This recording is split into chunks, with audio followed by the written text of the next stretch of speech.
আসসালামু আলাইকুম রহমতুল্লাহ বরকাত। আসলে আজকে ফুটবল ম্যাচটা দেখার পরে কিছু কথা না বললে আসলে নিজেকে শান্ত করা যাচ্ছে না। যেটা হচ্ছে যে আসলে আমরা কখনোই আগে ফুটবল এমনভাবে দেখা হইতো না আমাদের, বা আগে ফুটবলের অবকাঠামো বা ম্যাচ আমরা কখনো আসলে এভাবে ফলো করতাম না। প্রবাসী ফুটবলাররা আসার পরে আসলে যে একটা হাইপ তৈরি হয়েছে ফুটবলের মধ্যে, একটা গণজোয়ার তৈরি হয়েছে, সেটা দেখে আসলে আমরা সবাই একটু ফুটবলটাকে এখন ফলো করি বা বাংলাদেশকে একটু সাপোর্ট করি। তো আজকের যে ম্যাচটা ছিল, আগের ম্যাচগুলো যদিও খেলছে বা ভালো খেলছে, একটু মেনে নেওয়া গেছে, কিন্তু আজকের ম্যাচটা মানে মেনে নিতে কেন জানি কষ্ট হইতেছে। বিকজ অফ আজকে যে ম্যাচটা ছিল, আজকে আমরা কি হারাটা কি আমাদের কাম্য ছিল? আজকের ম্যাচটা আমাদের জিতার ম্যাচই ছিল। আসলে আমরা জানি না কিসব প্লেয়ার দিয়ে আমরা আসলে জাতীয় দল নির্বাচন করি বা জাতীয় দলের খেলাটা নির্বাচন করি, বা জাতীয় দল কিভাবে একটা রোল, যে এই রোলটা প্লে করতে হবে আমাদের সবাইকে, যে 11 জন প্লেয়ারকে, সো তারা কি চিন্তা ভাবনা নিয়ে খেলে আসলে জানি না। আর এখানে আসলে সিন্ডিকেট এর কারণে আসলে আমরা আজকে 4-3 গোলে আমরা ম্যাচটা হেরে যাই। আর যে গোলটা আমরা খেয়েছি আসলে একদম শেষ পর্যায়ে, এটা কি আদৌ গোল?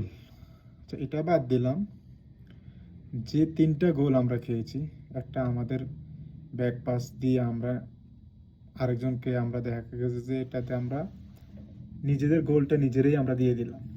এটা হচ্ছে যে মানে এক কথায় ওরা কোনো কষ্ট ছাড়াই ওরা নিজেরা গোলটা পেয়ে গেল, মানে গোলটা নিজেরা করে নিতে পারছে। সেকেন্ড হচ্ছে যে আবার আরেকটা গোল আমাদের ফাহিম যে হেড দিয়ে দিছে, মানে এর কি কমন সেন্স এতটাই!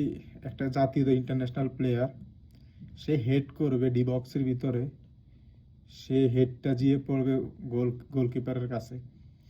সো এটা তো আসলে কোন একটা ন্যাশনাল প্লেয়ারের হইতে পারে না, একটা ন্যাশনাল প্লেয়ারের মান হইতে পারে না, যে এই মানের প্লেয়ারগুলা ন্যাশনাল ক্রিকেট, ন্যাশনাল ফুটবল খেলবে, এরকম প্লেয়ার দিয়ে তো আসলে চলে না। আর এই কোচের কিছু ভুলভাল বা মুখস্থ বিদ্যা যেটাই বলি আমরা, বা সিন্ডিকেটের কারণে আসলে আমাদের ফুটবলটা ধ্বংসের পথে। যে হাইপটা তৈরি হয়েছে আসলে এটা আমরা কিছু প্রবাসী ফুটবলারদের নিয়ে আসলে আমরা হাইপটা তৈরি করতেছি।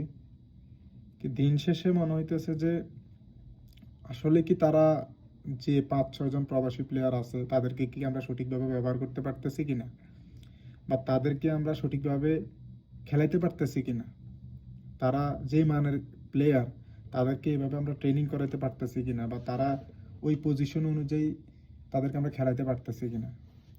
সো এখানে আপনার প্রথম শুরুর একাদশে যেটা দেখা গেছে যে শুধু তারেক কাজী আর হামজা ছাড়া আসলে সবাই আমাদের বাংলাদেশি প্লেয়ার। আপনি তাদের দিয়ে কি আশা করবেন? তারা যে পাস দেয়, তাদের পাস অ্যাকুরেসি ঠিক নাই, তাদের গেম চেঞ্জ, যেটা মূল একটা বিষয় ম্যাচের মধ্যে, এটা তাদের নাই। তারা আসলে ডিফেন্স বলেন, মিডে বলেন, যদি হামজা একজন দিয়ে তো আর আপনি পুরো ফুটবল ম্যাচটাকে পরিচালনা করতে পারবেন না। আপনি ডিফেন্সে ওই একটু মিডে মিডে যখন আসে তখন দেখা যাচ্ছে ডিফেন্স দুর্বল, ডিফেন্সে গেলে মিড দুর্বল। সো এইটা দিয়ে তো আসলে একটা প্লেয়ারের উপর দিয়ে আপনি খেলাটা করতে পারবেন না। সো যা দেখা গেছে আসলে এটা হচ্ছে যে বাংলাদেশের কোচের যে হিসাব, যা ওকে ওকে দিয়ে আসলে এইসব প্লেয়ার ট্রেন করানো আসলে উচিত না। কারণ হচ্ছে যে ওরা যে মানের প্লেয়ার, ওদের আসলে ওই মানের কোচটাই নির্বাচন করা বেস্ট। আপনি সিন্ডিকেটের কারণে একটা কোচকে আপনি বারবার বারবার বারবার ট্রাই করতেছেন, এটা তো কোনো ফুটবল, এইভাবে তো আর বাংলাদেশের উন্নতি হবে না, এটা তো আর ফুটবলের উন্নতি হবে না। মানুষ হাজার হাজার দর্শক ম্যাচগুলো দেখে, সবাই একদম হার্ট অ্যাটাক অবস্থা হয়ে যায়, এমন অবস্থায় ম্যাচটা নিয়ে যায়। তো আসলে আপনি দেখেন খেলার ফার্স্ট হাফে বাংলাদেশি প্লেয়াররা সহজ এটা খেলছে, গোল যেটা আমরা কনসিডার করছি, এটা আসলে আমাদের নিজের বলে, এটা একটা গোলও এখানে তাদের ক্রেডিটে গোল হয় নাই। প্রত্যেকটা গোলই আসলে আমাদের নিজের ডিফেন্স লাইনের উপরে ডিপেন্ড করছে। ইভেন আমরা নিজেরাই এখানে নিজেরা পাস দিয়ে নিজেরাই বিপক্ষ দলের প্লেয়ারকে আমরা পাস দিয়ে আমরা গোলটা নিয়ে নিই। সো এগুলো তো আসলে ফুটবলের কোনো হইতে পারে না। আসলে বাংলাদেশ থেকে যতদিন পর্যন্ত সিন্ডিকেট দূর না হবে ততদিন পর্যন্ত আসলে ফুটবলের যতই ভালো প্লেয়ার আনুক, যাই আনা হোক, কিন্তু উন্নতিটা হবে না। উন্নতিটা হইতে হলে আপনার ফুটবলটাকে আমরা আরও সামনে থেকে দেখতে হবে। ফুটবলটাকে আমরা আরও প্রফেশনালি নিতে হবে। যে মানের প্লেয়ারগুলোরে আমরা প্রবাসী প্লেয়ারগুলোরে আমরা দলে নিছি, তাদেরকে আমরা প্রপার জায়গায় ইউজ করতে হবে। এখন আমরা তাদের এরকম একটা হাই ভোল্টেজ ম্যাচে আমরা প্রবাসী প্লেয়ার আমরা বলতে শামিদ সোম, ফাহমিদুল, ইভেন জামাল ভুঁইয়া, ওদেরকে আমরা নামাইছি 70 মিনিটস প্লাস এরকম সামথিং, এরকম টাইমের মধ্যে আমরা তাদেরকে নামাইছি, মাঠে নামাইছি। সো এটা তো এর আগে আমরা 3টা গোল খেয়ে নিছি অলরেডি। সো এই 20 or 30 মিনিটস এরকমের মধ্যে আমরা কিন্তু 2টা গোল আবার দিয়েও দিচ্ছি। সো এই প্লেয়ারগুলো নামার পরে, সো এর আগে যে প্লেয়ারগুলো ছিল আমাদের দেশি প্লেয়ার, তাদের কি রকম ট্যাকটিক্স, কি রকম গেম চেঞ্জ, তারা কি খেলে, তারা নিজেরাও বুঝে না যে তারা পাস কোথায় দিতে হবে, কার কোন রোলটা প্লে করতে হইব, কোথায় কিভাবে ট্যাকল করতে হবে, কোথায় কিভাবে পাসটা দিতে হবে, কাকে দিলে পাসটা অ্যাকুরেট হবে। আমরা উইং থেকে, লেফট উইং থেকে আমরা কোনো দেখি নে ফার্স্ট হাফে।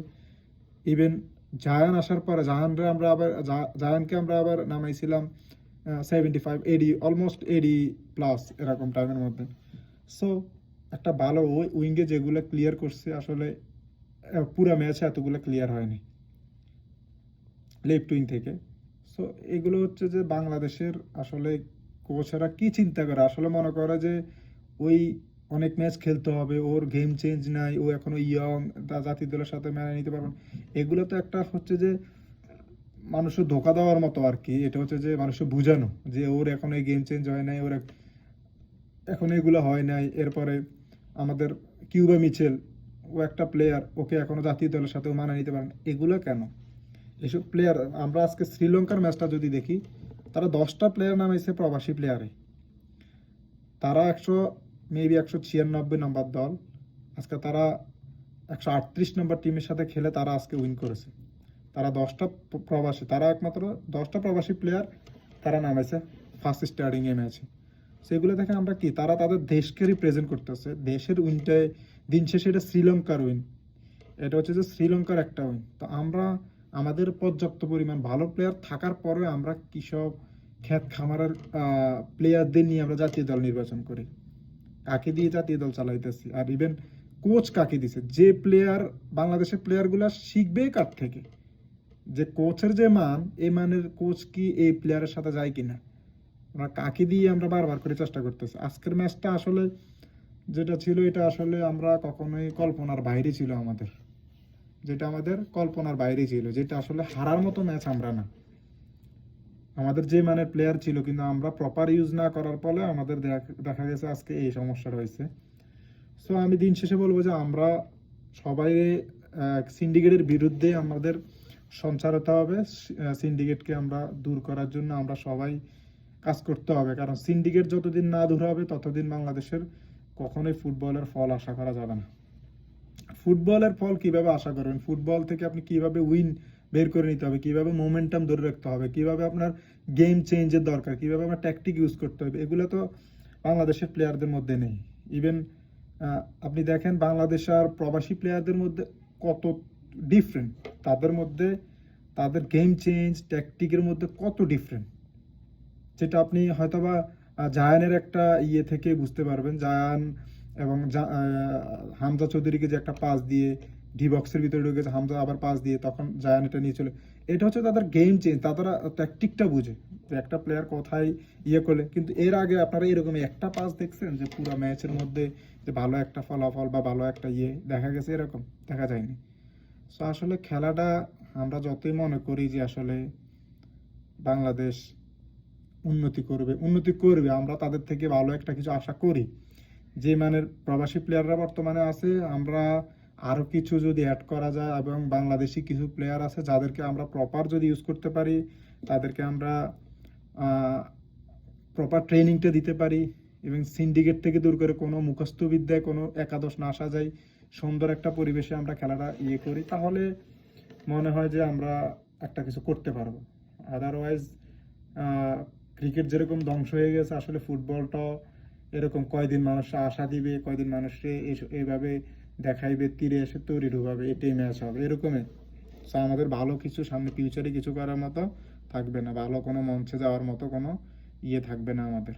সো সবচেয়ে বড় কথা হচ্ছে যে আমাদেরকে এই ক্যাবরেরার বিরুদ্ধে সবাইকে আওয়াজ তুলতে হবে। ক্যাবরেরা, ইভেন এইসব coaching staff, not only Cabrera, এই কোচিং স্টাফ আছে যারা এখানে অনেকেই এই বাংলাদেশি, এরা হচ্ছে যে সিন্ডিকেট, এরা হচ্ছে মূলত কোচিং স্টাফ না, এরা হচ্ছে যে সিন্ডিকেট, এরা হচ্ছে যে সিন্ডিকেটে হয়ে কাজ করে। এরা কিছু প্লেয়ারকে দলে নিয়ে আসে, এই প্লেয়ারগুলো দিয়ে তারা আবার চিন্তা করে যে বাংলাদেশ থেকে ভালো কিছু আশা করবে। তো একটা প্লেয়ার দিয়ে তো আপনি এতবার একটা ম্যাচ, এত বড় বড় ম্যাচে আপনি শুধু ট্রায়ালে দিতে পারবেন না। আপনি যদি তুলনামূলকভাবে দেখেন যে এর থেকে বেটার আমাদের একটা প্রবাসী প্লেয়ার দিয়ে যদি আমরা দেশকে উন্নত রিপ্রেজেন্ট করতে পারি, ভালো একটা অবস্থানে নিতে পারি, তাহলে হোয়াই নট প্রবাসী প্লেয়ার আমরা আনবো না? কেননা আমরা কেন তাদের আনবো না? আমরা যাদের দিয়ে হচ্ছে না তাদেরকে আমরা শিখাই, তাদের কিছু ওদের সাথে থাকলে তো ওদের ট্যাকটিকটা অনেকটা শিখা হবে, যে কীভাবে তারা খেলে, কীভাবে তাদের গেম চেঞ্জিং, কীভাবে তারা কীভাবে রিপ্রেজেন্ট করে ম্যাচটাকে, পুরো ম্যাচটাকে তারা সুন্দর মতো পরিচালনা করতে, এগুলো তো আমাদের দেখতে হবে। এটা কোচ দিয়ে হবে না। সো আমাদের উচিত ক্যাবরেরাকে অপসারণ করা, দেন কোচিং স্টাফ সব কিছু ভেঙে নতুন করে সব কিছু গড়ে তোলা, তাহলে ইনশাল্লাহ বাংলাদেশ একদিন বিশ্বকাপ খেলবে ইনশাল্লাহ।